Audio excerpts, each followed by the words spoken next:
अभी के इलेक्ट्रिक की इंतजामिया से मेरी बात हो रही थी, कह रहे हैं कराची में तो कोई मरा ही नहीं आया। दिखाऊं जिस वक्त बारिश में दुनिया एंजॉय करती है, कराची वाले क्या करते हैं। ये लोग बारिश सेलिब्रेट करने नहीं आए। मैं दिखा रहा हूँ कराची वालों की बदनसीबी। ये रश लगा हुआ है, क्यों लगा दिखाता हूँ।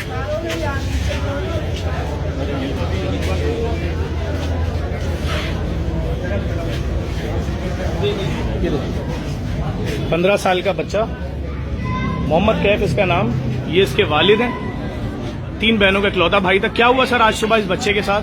भाई क्रिकेट खेलने उतरा था, क्रिकेट खेल के दोस्तों के साथ सामने एस स्क्वायर में गया जहाँ PMT न्यू लगी है।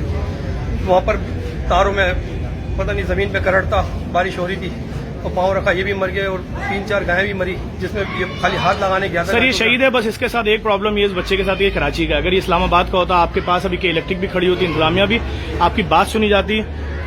हो सकता है इस बच्चे का, शहीद का खून रंग लेकर आए और हुक्मरानों की गैरत जाग जाए। इस वक्त कराची वाले बारिश में अपने बच्चों को दफना रहे हैं। ये बच्चा भी इकलौता बच्चा था। आपने MLO कराया इसका? बगैर MLO के दफनाएंगे तो क़यामत के दिन आपसे पूछेगा MLO में कुछ नहीं होता, बराबर में सिविल नहीं होता। बाद में सिविल अस्पताल ले जाए, सिर्फ वो देखेंगे, बोलेंगे हाँ करंट लगा, करना काटेंगे ना तो रिपोर्ट दे दिए पूरी सिविल ने, बस वही MLO है, बस उसमें FIR कटेगी।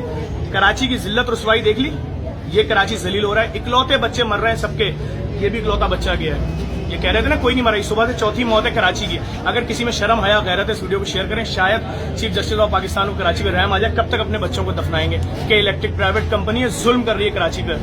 किसी को शर्म आए तो थोड़ा सा इंसाफ कर दो कराची के साथ।